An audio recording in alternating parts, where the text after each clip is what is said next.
многу гласно и јасно ги кажувам со аргументи сите работи кои што се во овие закони, кои што ги прават еве конкретно да кажеме за екстерното тестирање, дефектни и недопустливи. Тие се неиздржани закони на долг рок и мораат да паднат. Не верувам дека во државата некој е против квалитетно образование. Прво и јас доаѓам од образование и сум за квалитетно образование. Но постојат други модели со поинаку конципирани цели за испитување на квалитетот на образованието. Овој термин екстерно тестирање е буквално украден од западноевропските земји, а зад него се крие сосема друг процес. Процес кој што евидентно оди на штета и на кариерниот развој на наставниците и на успехот на учениците. Тие живеат под стрес, што ќе направат на еден тест кој што не е одраз на нивното знаење. Ги учиме на ретроградно учење, учење од 19 век, веќе тоа не е ни учење од 20 век, фактографско, меморирање, кој што ништо не допринесува. Податоците покажуваат дека ние последните години имаме се послаби и послаби студенти на прва година на факултетите. Меѓу другото, заслуга и на овој погрешно поставен дефектен концепт.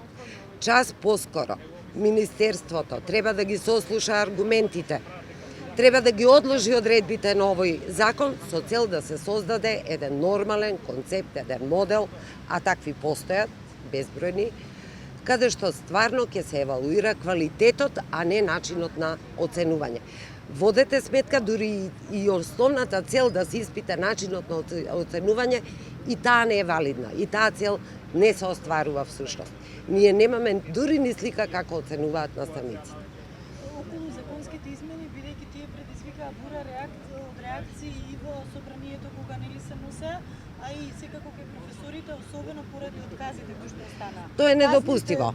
Јас не можам да замислам кој е тоа преговарање со СОНК да основната работа не се елиминира.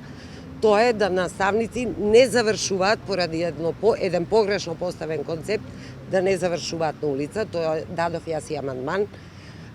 Не беше подржан амандманот од мнозинството, но се надевам дека тој амандман многу брзо ќе го снема од законот. Понатаму имате вие исто така на основа на никакви критериуми, од друга страна имате и наградени наставници кои што до пензија можат да земаат зголемена плата. Тоа е повторно деградација за оние кои што нема да бидат наградени.